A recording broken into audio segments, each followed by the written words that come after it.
the forgotten molecule that may be trying to save the autistic brain, and why science finally stopped to listen. If you're over 40, you understand that true longevity isn't just about adding years to your life, but about how our brain processes the world around us. Imagine the brain as a high-performance engine that, due to a subtle error in its biochemical wiring, can't burn fuel correctly. That's where folinic acid comes in. Here, every protocol in this channel is reviewed by a clinical pharmacist and researcher. I know exactly what's going through your mind right now. Another miracle promise? No. Here, we talk about evidence. You've probably felt that pang of skepticism when you hear about supplements for neurodevelopment, and rightly so. You want facts, you want to understand the mechanics behind the biology.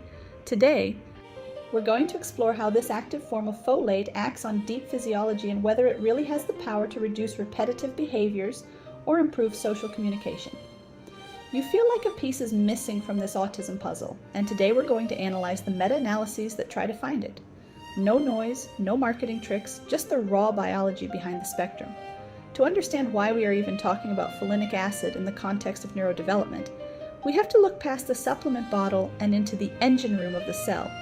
If you're over 40, you've likely spent years hearing about folic acid. It's in our bread, our cereals, and our basic multivitamins.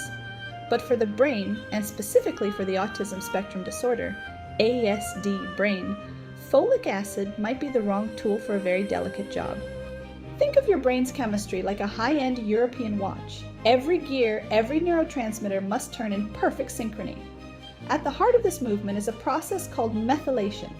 It's the cellular equivalent of a software update. It tells your DNA which genes to turn on and which to turn off. For this update to happen, the body needs folate. But here's the catch.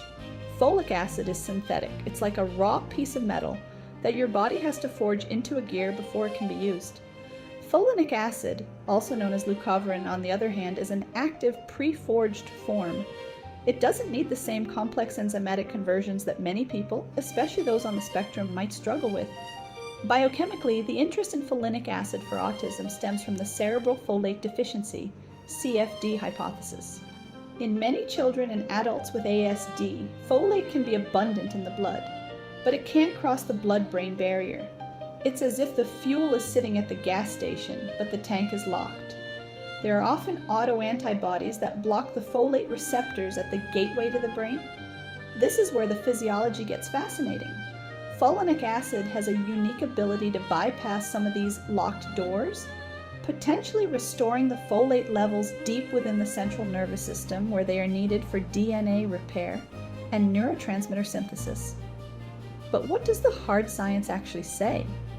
When we look at the most recent network meta-analyses, such as the landmark study by Siafis and colleagues, 2022, the picture is one of cautious intrigue. They analyzed data for dozens of dietary supplements and found that folinic acid showed some indications of improvement in core autism symptoms. However, and this is where the researcher in me needs you to pay close attention, the evidence was described as imprecise and not robust. The scientific community uses these words not to dismiss the molecule, but to signal that we are still in the early days of proving its worth. The confidence in these estimates currently remains low or very low. Another layer of the story is the impact on restricted and repetitive behaviors, RRB. These are the loops of behavior that can be so taxing for families and individuals. A 2021 meta-analysis by Joe et al. Noted that while some individual studies showed significant positive effects for folinic acid in reducing these repetitive patterns, these results have not yet been replicated in larger, more rigorous trials. This is the researcher's paradox, seeing a spark of hope in a small group but waiting for the fire to catch in a larger population. For my friends in Zurich, Munich, or New York, who value precision and data above all else, the takeaway here is not that folinic acid is a cure. Science rarely works in such absolutes. Instead, the physiological reality suggests that folinic acid is a metabolic bypass. It's a way to provide the brain with the high-octane methyl groups it needs to build its own neuroresilience even when the standard pathways are compromised. We are looking at a shift from broad supplementation to targeted biochemical intervention. Is it a game changer? In individual cases, perhaps, but as we peel back the layers of these meta-analyses, We see that the medical world is still waiting for that gold standard proof before making it a routine recommendation. We are standing on the edge of a new frontier in nutritional neuroscience, where we treat the brain not as a black box, but as a biological system that sometimes just needs the right form of the right fuel. If you have spent any time navigating the world of neurodevelopment, you know that the Holy Grail is social communication. It is that invisible bridge that allows a person to not just speak, but to connect, to understand subtext, and to share a lived experience. In the 2022 Systematic Review and Network Meta-Analysis, led by Spiridon Siafis at the Technical University of Munich, social communication difficulties, often abbreviated as SCD, were a primary outcome of interest. When the researchers crunched the numbers on 17 different dietary supplements, folinic acid emerged with a flicker of promise. The data indicated that folinic acid could potentially improve at least one core symptom domain in children and adolescents compared to a placebo. However, for a mature audience that values precision, much like the engineers in Stuttgart or the watchmakers in Geneva, the how and the certainty matter more than the headline. The scientific community uses a rigorous grading system, and for folinic acid, the verdict was clear. The evidence is considered imprecise and not robust. Scientists describe their confidence in these findings as low or very low. Now, I want you to reflect on that for a moment. In our world, low confidence sounds like a failure, but in the world of high-level meta-analysis, it is a call for integrity. It means that while we see a signal, the storm of variables around it is still too loud to be certain. Why is the confidence so low? The Siafis study pointed out that most of the randomized controlled trials they analyzed were inadequately powered. We are talking about sample sizes of only 20 to 80 participants, which is a tiny window through which to view a condition as complex as autism. Furthermore, these studies were often very short, lasting only 8 to 13 weeks. As anyone over 40 knows, meaningful neurological change doesn't happen overnight. It's a marathon, not a sprint, yet the data we have is mostly from a series of 100-meter dashes. There is also the issue of the tools we use to measure success. The researchers noted that there is currently no optimal rating scale to measure change in the core symptoms of autism. Imagine trying to measure the depth of an ocean with a wooden ruler. You might get a number, but does it truly reflect the reality of the depths? This lack of the sensitive assessment tools contributes to the imprecise label that folinic acid currently carries in the literature. But let's look at the other side of the coin, the schizophrenia mirror. Sometimes, to understand one brain, we have to look at another. A meta-analysis by Sakuma and colleagues in 2018 investigated whether folate supplementation, including folinic acid, could help with the psychopathology of schizophrenia. They found that while it didn't do much for positive symptoms like hallucinations, it was more effective than placebo for negative symptoms, things like social withdrawal and lack of emotional expression. This is a critical parallel. It suggests that folinic acid might have a specific affinity for the social emotional circuits of the brain, regardless of the specific diagnosis. Despite this cross-condition potential, the medical establishment remains conservative. Because the evidence is still considered preliminary, the routine prescription of folinic acid for the core symptoms of autism cannot be recommended by major clinical guidelines at this time. It is a bitter pill for those looking for immediate answers, but it is the honest reality of the science. We are seeing a spark, but we haven't yet proven that we can start a controlled fire. So, as we sit here and analyze these meta-analyses, we have to ask, are we looking at a failed intervention, or are we looking at a specialized tool that we simply haven't learned how to measure correctly yet? The signal is there, buried in the noise of small sample sizes and star-shaped networks of data. In the next segment, we are going to dive into the specific repetitive loops of behavior, the restricted and repetitive behaviors, and see why the data there might be even more polarizing. There is a specific kind of frustration that comes with age. It's the realization that some patterns are incredibly hard to break. In my 40s, I've seen this in business, in health, and in the habits we build. But in the world of the neurodivergent brain, these patterns aren't just habits, they are what we call restricted and repetitive behaviors, RRB. These loops, whether they are physical movements or a fixated insistence on sameness, are a core pillar of the autism diagnosis. And for years, we have been looking for a biochemical key to unlock these loops. And this is where the story of folinic acid takes a turn into what I call the researcher's ghost, the promise of a breakthrough that seems to vanish when you try to grasp it a second time. If you look at the 2021 meta-analysis by Zhou and colleagues, which focused specifically on the pharmacological treatment of these repetitive behaviors, you find a very telling observation. They noted that while some individual, smaller studies showed significant positive effects of folinic acid in reducing these repetitive patterns, those results have not been replicated in subsequent larger scale trials. For those of us who value consistency, the Swiss precision, the German engineering, this is a red flag. In science, if you can't do it twice, you haven't truly proven you did it once. When this is the heart of the replication crisis in nutritional neuroscience, but why did it work in those initial studies? To understand the why, we have to go back to the physiology of the brain's border control. Many individuals on the spectrum have what we call cerebral folate deficiency, CFD. Their blood might show normal folate levels, but their brain is starving for it because of autoantibodies that block the folate receptor alpha. These autoantibodies are like protesters blocking the main highway into the city. The supplies are there, but they can't get to the people who need them.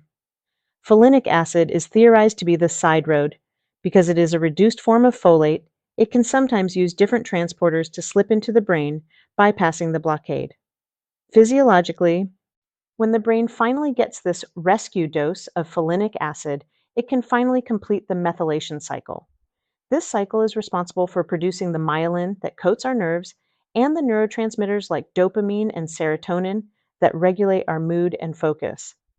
The hypothesis is that when the brain is starving for folate, it becomes hyperexcitable, leading to those repetitive, soothing behaviors as a way to cope with the internal static. By providing folinic acid, we aren't just giving a vitamin, we are attempting to silence the static at a cellular level. However, the Zhou meta-analysis reminds us that while the theory is beautiful, the data is stubborn. Currently, the most robust evidence for reducing these repetitive behaviors actually belongs to antipsychotics, though they come with a heavy tax of side effects. Folinic acid remains in that tantalizing, frustrating category of preliminary evidence. The scientific community describes the current findings as imprecise and not robust, meaning the signal we think we see might just be a ghost in the machine. For a person over 40, this carries a deep life lesson.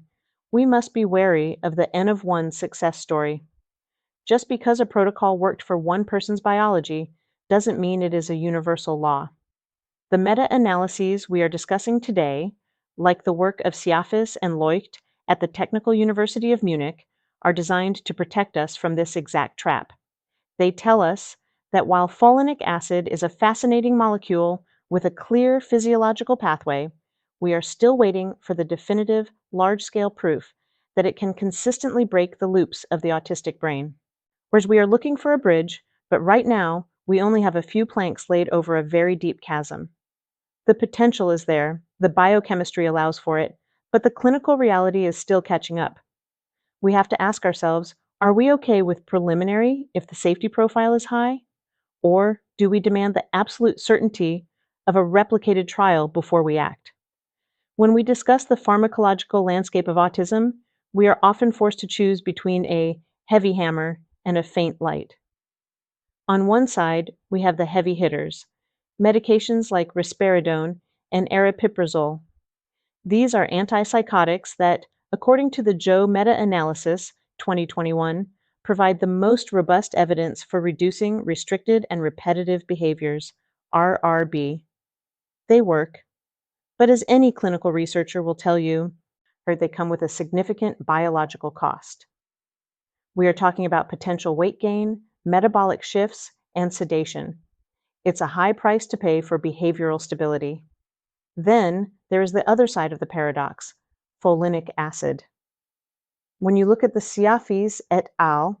2022 network meta-analysis, which scrutinized 41 drugs and 17 dietary supplements, folinic acid sits in a very peculiar position. It doesn't have the brute force evidence of antipsychotics. As we've discussed, the confidence in its efficacy for core symptoms is low or very low. However, the safety profile tells a completely different story. In the world of clinical trials, we look at dropouts due to adverse events. In studies of folates, including folinic acid, the tolerability is remarkably high. This isn't just true in autism research. If we look at the Sakama et al. 2018 meta-analysis on schizophrenia, researchers found that while folate supplementation, including folinic acid, specifically helped with negative symptoms, it was described as well tolerated, with a lower incidence of serious adverse events than the placebo group. Imagine that, a treatment that might actually be safer for the system than doing nothing at all. This protective nature of folinic acid is its biochemical signature. Think of it as a cellular diplomat. In fact, folinic acid is so effective at protecting cells that its most established medical use isn't in neurology, but in oncology and rheumatology. For decades, it has been the rescue molecule used to reduce the gastrointestinal and mucosal toxicity of methotrexate, a powerful drug used for rheumatoid arthritis. Meta-analyses by Ortiz, 1998, and Pincus, 1998, confirmed that folinic acid significantly reduces the collateral damage caused by these harsh treatments. It is, by its very nature, a molecule of preservation. So here's the paradox we must confront. Why is the medical community more comfortable prescribing high-confidence drugs with high toxicity than low-confidence supplements with high safety? For a person who has lived through 4 or 5 decades, this question resonates differently. We've learned that a small gain with zero cost is often better than a large gain that leaves the system depleted. In the case of folinic acid for autism, the Siafis study concludes that because the evidence is preliminary, routine prescription cannot be recommended yet. They are waiting for the European standard of certainty. But for the individual, the calculation is often, if the risk of harm is near zero and the potential for a biochemical bypass exists, is the wait for certainty worth the cost of lost time? Physiologically, we are comparing two different philosophies of healing. The antipsychotic approach is one of suppression, quieting the brain's excitability by blocking receptors. The folinic acid approach is one of support, trying to provide the pre-forged gears, the active folates, that the brain's methylation software needs to run itself. We are not just talking about a vitamin here, we are talking about a shift in how we view neuroresilience. One path treats the symptom as the enemy, the other treats the metabolic deficiency as the target. As we move forward, and we have to weigh the imprecise promise of folinic acid against the precise side effects of traditional medicine. It is a decision that requires not just data, but wisdom, the kind of wisdom that only comes with experience and a deep respect for the body's delicate balance. We've talked about the what and the where of the clinical data, but now we must go deeper. We need to talk about the why. If you have ever owned a classic German car or a complex piece of Swiss machinery, you know that sometimes the most frustrating problems aren't caused by a broken part, but by a simple lack of lubrication in a place you can't reach. In the world of neurology, we call this the locked door of the brain. This is the phenomenon of cerebral folate deficiency, CFD, and it is perhaps the most compelling reason why we are discussing folinic acid today. Imagine for a moment that your brain is a high-security vault. It is designed to be exclusive.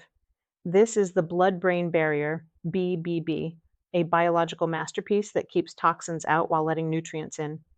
But what happens when the couriers responsible for bringing in the most vital fuel, folate, are barred from entry? This is the reality for a significant subset of individuals on the autism spectrum.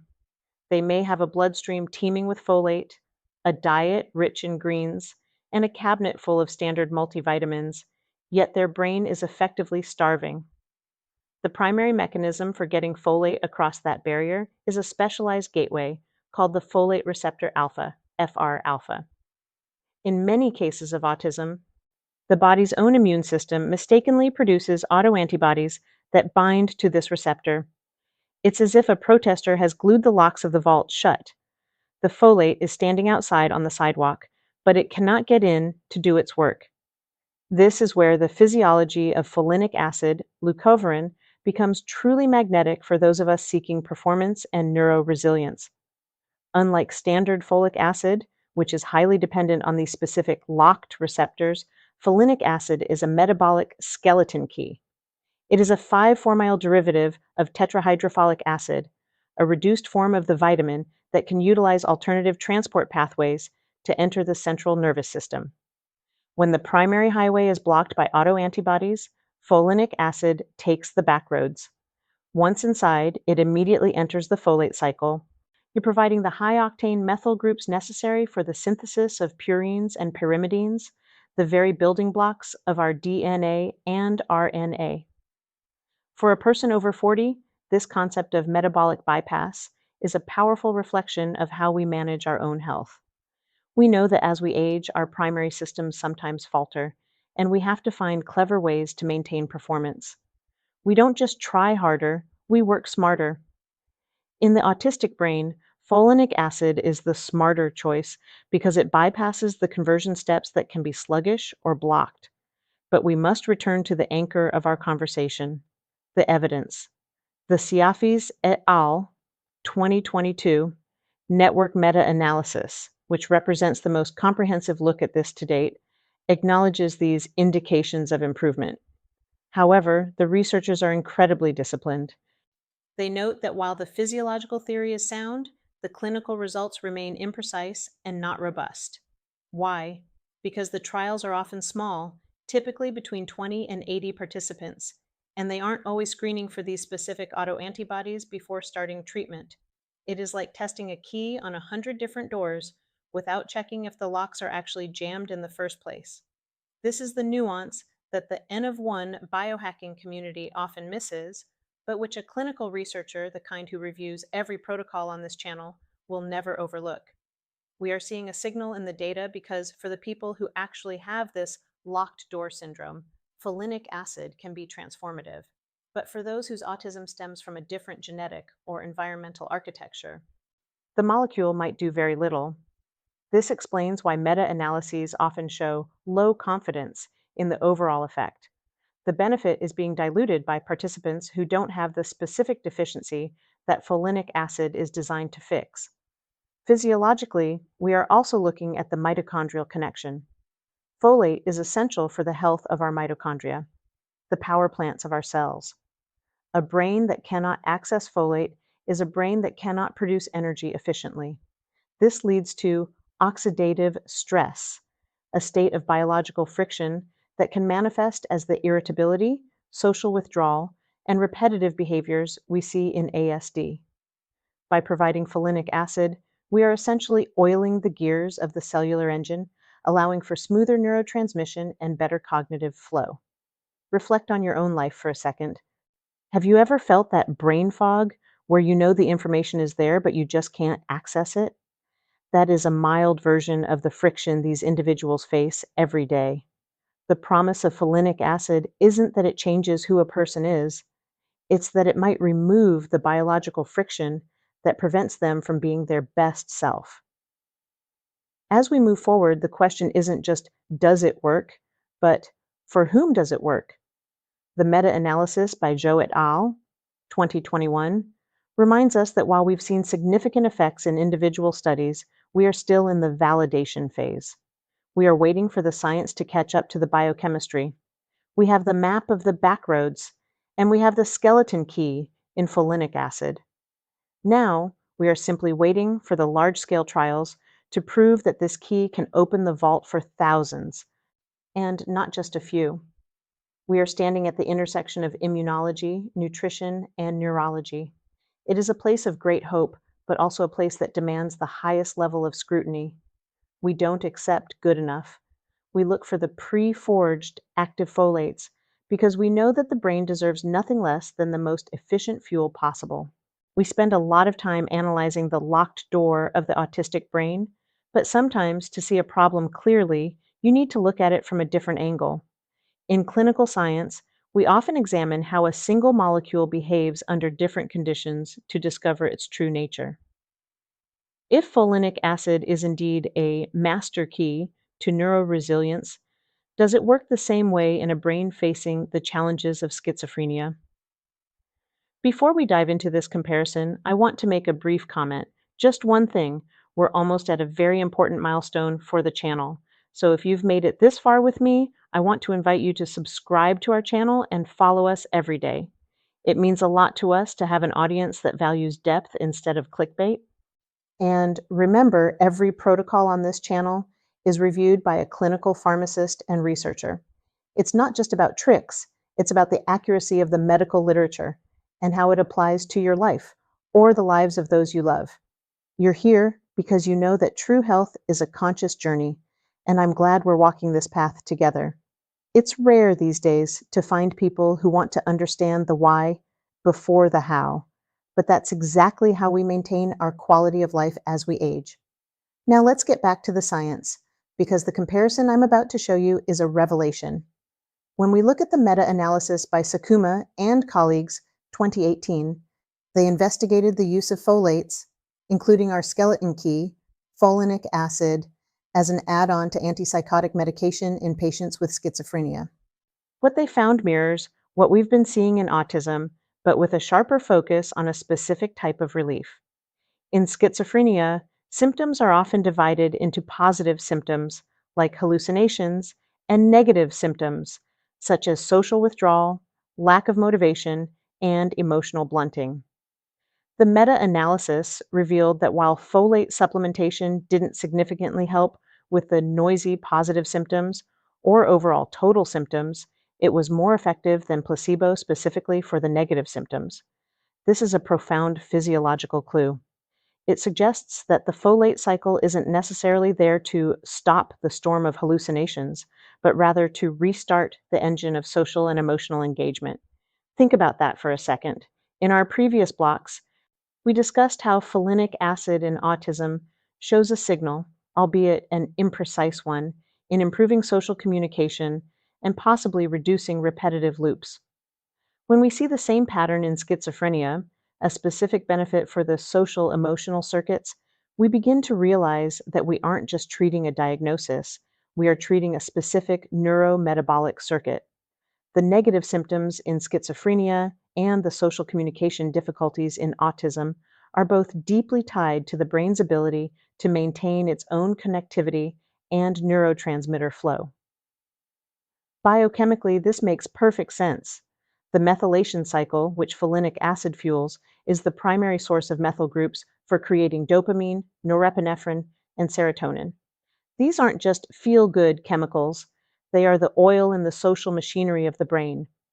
When Sakuma's meta-analysis showed that folate supplementation was well tolerated and even associated with a lower incidence of serious adverse events than the placebo, it reinforced the idea that we are providing a foundational nutrient, not a toxic drug. For an audience over 40, this is the gold standard of intervention, something that supports the architecture of the brain without causing a collapse elsewhere in the system. However, the researchers in the schizophrenia study gave us the same warning we saw in the autism data: the small study effect. They analyzed 10 randomized controlled trials, but only 7 had enough data to be pooled for the final analysis. The total sample size was around 925 patients. For those of you who manage large-scale operations or complex engineering projects, you know that a sample of 900 people is a good start, but it isn't the final word. It's a compelling trend, not yet an absolute law. This mirrors the findings in autism, where the Siafis et al. 2022 review noted that most studies were inadequately powered, with sample sizes often between 20 and 80 participants. This is the schizophrenia mirror. It reflects back to us that folinic acid seems to have a high affinity for the social and emotional parts of the human brain. Whether the person is on the autism spectrum or dealing with the challenges of schizophrenia, the molecule is trying to do the same thing: restore the methylation software so the social hardware can finally run. But we have to be honest about the contrast. In schizophrenia, the benefit for negative symptoms reached a level of statistical significance that the autism data hasn't quite solidified yet.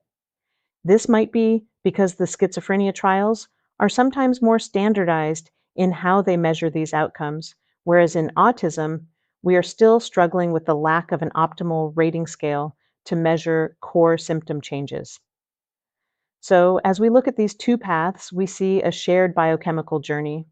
Folinic acid isn't a magic wand that makes a condition disappear. Instead, it appears to be a specialized tool that helps the brain re engage with the world. It's about moving from isolation toward connection. And for a public that has seen enough quick fixes, this kind of targeted metabolic support is where the future of neuroperformance truly lies. And we are seeing a consistent message across the literature: high safety, high physiological plausibility, and a specific social target. But we are also seeing the need for more data, larger trials, and more precision. We are building the bridge as we walk on it.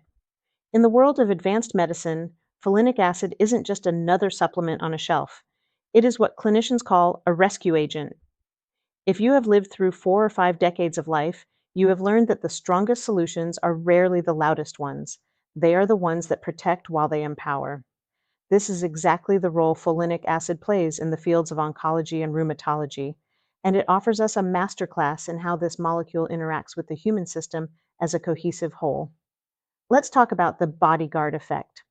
And when we look at cancer treatment, specifically the battle against colorectal and pancreatic cancer, we are dealing with therapies that are inherently destructive by design. The drug 5-fluorouracil, or 5-FU, has been a frontline weapon for decades, but on its own, it can be inefficient and easily bypassed by clever cancer cells.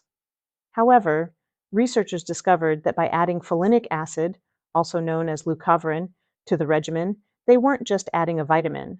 They were modulating the very nature of the chemotherapy. A massive landmark meta-analysis by Therian and the Meta-Analysis Group in Cancer, 2004, which synthesized individual data from 3,300 patients across 19 different trials, confirmed a staggering reality. And they found that adding folinic acid led to a twofold increase in tumor response rates, jumping from 11% in patients receiving 5-FU alone to 21% in those receiving the combination. Think about that for a moment. A derivative of the folate you find in leafy greens was the deciding factor that doubled the effectiveness of a powerful pharmaceutical against one of the world's most common cancers. This synergy isn't limited to one type of cancer. In the realm of pancreatic cancer, perhaps one of the most sobering diagnoses a human can face, the ESPAC trials demonstrated that the combination of 5-FU and folinic acid provided a significant survival advantage over surgery alone. Systematic reviews and meta-analyses, such as the one by Neoptolemus and colleagues, 2009, each showed that this adjuvant treatment improved median survival from 16.8 months to 23.2 months. As an adult over 40, you understand with crystal clarity that those extra 7 months are not just a p-value or a bar on a graph. They are the weddings, the graduations, and the quiet mornings that form the fabric of a life. This is the weight of the molecule we are discussing today. But there is a second, equally profound side to this story: the rescue. For many in our age group, the challenge isn't cancer, but the slow, burning fire of inflammation, rheumatoid arthritis. For millions, the standard of care is methotrexate. Methotrexate works by starving cells of folate, which successfully shuts down the overactive immune cells, causing joint destruction. But it is a scorched earth policy. It starves your healthy cells too, leading to hair loss, intense nausea, and the dreaded mucosal ulcers. This is where folinic acid performs its most gracious physiological act. Meta-analyses by Ortiz, 1998, and Pincus, 1998, have shown that supplementing with folinic acid during methotrexate therapy reduces gastrointestinal side effects and oral toxicity by up to 79%. It acts as a biological shield, providing healthy tissues with the pre-forged folate they need to survive the treatment without compromising the drug's ability to control the disease. Recent data from Al-Jamaiyeh and colleagues, 2024, reinforces this, noting that folinic acid rescue is a primary strategy to mitigate severe oral mucositis, allowing patients to stay on their life-improving medications longer and with more dignity. So, what does this oncology connection tell us about the autism script? It tells us that folinic acid is not a lightweight or alternative intervention. It is a molecule of such immense biological force that the world's leading cancer and rheumatology centers trust it to protect the very core of human physiology during our most desperate hours. When we see it being studied in the context of neuroresilience or autism symptoms, we aren't looking at a random guess. We are looking at the sophisticated application of a proven shield and modulator. If folinic acid can double the success of a drug in the liver and rescue the gut lining from chemotherapy, imagine the potential impact on a brain struggling with its own metabolic static. We are seeing a universal pattern: high safety, high physiological plausibility, and a unique ability to stabilize the system when it is under stress. And this is the biochemistry of the second chance. It's about ensuring that the cellular machinery has the right form of fuel, the active form, at the right time. As we begin to move toward the final chapters of our discussion, I want you to carry this image of the rescue agent with you. Whether it's helping a child communicate or helping an adult navigate a complex medical journey, the principle is identical. We honor the body by giving it the exact tools it needs to maintain its integrity. We aren't just biohacking, we are participating in a deep, evidence-based tradition of metabolic support. The same molecule that saves a life in the oncology ward might be the one trying to clear the path for a mind to finally reach out and touch the world. It is a shared biological language spoken in the quiet folates that keep us whole. And we have reached a crossroads. If you have navigated the complexities of business, family, or high-performance health for over 40 years, you know that the most difficult decisions are rarely made in the light of absolute certainty. They are made in the gray zone, that space where the signal is clear, but the proof is still pending.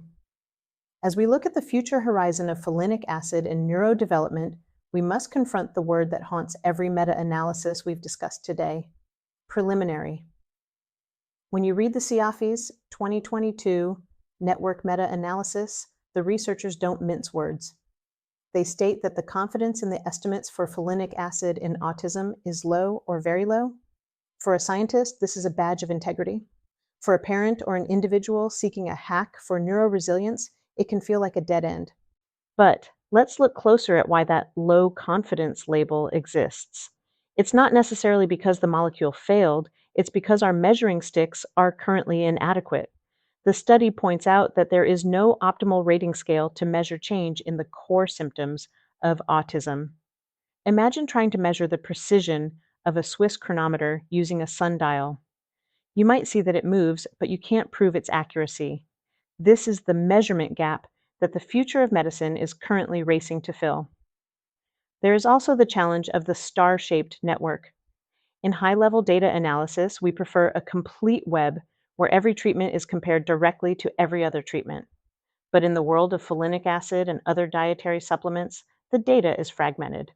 Yet we have small clusters of studies, often with only 20 to 80 participants, that aren't easily woven together into a robust tapestry. This is what leads to the imprecise and not robust verdict. In the Joe 2021 meta-analysis, we saw the same pattern: a significant spark of hope in individual studies for reducing repetitive behaviors, but a failure to see that spark turn into a fire in larger replicated trials. So, how do we bridge this gap? The answer lies in subgroup precision. If we look back at our locked door analogy, cerebral folate deficiency, the future of this protocol depends on identifying the individuals for whom the door is actually locked. In the current meta-analyses, everyone is grouped together. But what if only 30% of those in the trial had the autoantibodies blocking their folate receptors? And their massive success would be diluted by the 70% who didn't need the bypass. The Sakuma 2018 meta-analysis on schizophrenia hinted at this. Folates were effective for negative symptoms, suggesting a specific affinity for social emotional circuits. The future of folinic acid isn't one size fits all. It's about finding the biomarker, the biological fingerprint that tells us exactly who will respond. Physiologically, we have a North Star to guide us, and that is the oncology connection. We know from the work of Therion, 2004, and Neoptolemus, 2009, that folinic acid is a master modulator. It doesn't just sit there, it changes how the body processes information at a cellular level, doubling response rates in colorectal cancer and extending lives in pancreatic cancer. If it can do this in the most aggressive environments known to man, its potential to stabilize the metabolic static of the brain is not just a theory, it's a biological imperative that simply hasn't been mapped with enough precision yet. As an adult who values quality of life, you must weigh this safety-efficacy duality. On one hand, we have the heavy hammers like risperidone, which show robust evidence but carry a heavy metabolic tax. On the other, we have folinic acid, a molecule described across multiple conditions as well tolerated and associated with fewer serious adverse events than placebo in some studies. It is a low risk to potentially high reward metabolic bypass. The clinical guidelines, like those referenced in the Siafis study, correctly state that routine prescription cannot be recommended yet. They are the guardians of the average, but you are not an average. Your brain or the brain of your loved one is a unique biochemical landscape. The future horizon is not about waiting for a 10,000 person trial that might take a decade. It's about informed action. It's about working with practitioners who understand the bypass mechanism, the way folinic acid rescues the system from toxicity and fuels the methylation cycle, and applying it with the same precision we use in oncology rescue protocols. We are moving toward a world where we don't just treat autism or schizophrenia as broad labels. Instead, we will treat folate receptor blockades and methylation deficiencies. We will use folinic acid not as a supplement, but as a targeted biochemical tool to restore the social emotional engine of the mind. The fog is thick, but the bridge is being built, one meta-analysis at a time. The signal is there, buried in the low confidence data, hidden in the unreplicated success stories, waiting for the day when our measurements are as sophisticated as the molecule itself. We have traveled a long road together, from the microscopic gears of the methylation cycle to the high-stakes battlefields of oncology, and finally back to the quiet, complex interior of the autistic mind. If you have stayed with me this far, you are likely someone who understands that the most profound truths in health are not found in headlines, but in the nuances of the data.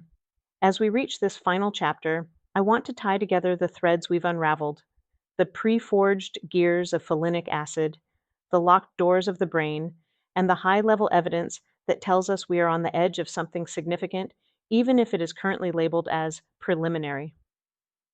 This journey has been about more than just a molecule. It has been about a shift in perspective. We've seen that folinic acid is not a simple vitamin, but a sophisticated metabolic mediator. In the world of oncology, it is the force that doubles the effectiveness of chemotherapy in colorectal cancer, jumping response rates from 11% to 21%. In rheumatology, it is the biological shield that reduces the gastrointestinal toxicity of methotrexate by a staggering 79%. These are not preliminary results. They are the gold standards of medical protection. And it is this very same shielding and rescuing nature that we see trying to assert itself in neurology. When we look back at the Siafis et al. 2022 meta-analysis, we must remember that the low confidence reported by researchers is not a sign of failure, but a sign of a science that is still finding its voice. The indications of improvement in social communication and core symptoms are there, flickering in the data like a lighthouse in the fog. Similarly, the Zhou et al. 2021 analysis showed that while large-scale replication is still pending, individual studies have seen significant positive effects on restricted and repetitive behaviors. We are seeing a pattern across conditions. In schizophrenia, phthalates, including folinic acid, have been shown to be more effective than placebo for the negative symptoms, those deep-seated challenges of social withdrawal and emotional blunting. The common denominator is clear. When the brain's social emotional engine is struggling, providing the active, reduced form of folate seems to offer a unique kind of metabolic support. Physiologically, we have explored the locked door of cerebral folate deficiency.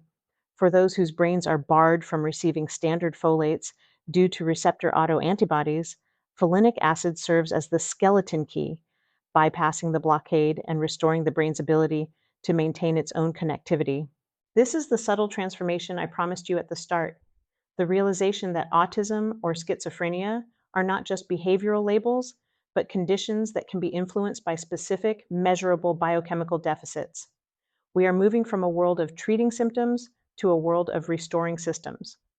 As a mature audience, you know that the average result of a meta-analysis rarely describes the reality of the individual. Science must be slow and conservative to protect the many, but the individual must be informed and precise to protect themselves. We have seen that folinic acid is remarkably well tolerated, often associated with a lower incidence of serious adverse events than placebo in psychiatric trials. This high safety profile, combined with the physiological plausibility of the bypass mechanism, and creates a compelling case for a precision medicine approach. But let us leave the data for a moment and reflect on the human element. The goal of this research isn't to create a perfect brain, but to remove the biological friction that prevents a person from connecting with their world. Whether it's the 23.2 months of survival gained in pancreatic cancer trials or the subtle improvement in social engagement for a child on the spectrum, we are talking about the quality of a life. We are talking about the ability to be present, to be heard, and to be whole. The silence of a preliminary result is not an absence of truth. It is an invitation to look deeper. We are standing at the threshold of a new era in neuroresilience, where we no longer settle for broad interventions, but look for the specific gears that need oiling. Folinic acid is a testament to the power of targeted nutrition, a molecule that rescues the body from the harshness of chemotherapy and offers a bridge for the mind to cross the chasm of isolation. Take a moment to let that sink in. The same biochemistry that shields a cell from toxicity is the one that might clear the path for a social connection. It is a beautiful, unified logic of the human body. If this deep dive has shifted your perspective, if you now see the intersection of oncology, neurology, and nutrition as the frontier it truly is, then I have done my job as your guide today. This channel exists for people like you, people who demand the truth of the literature and the wisdom of experience. Please share this video with 5 people who need to know that there is a scientific path beyond the standard labels.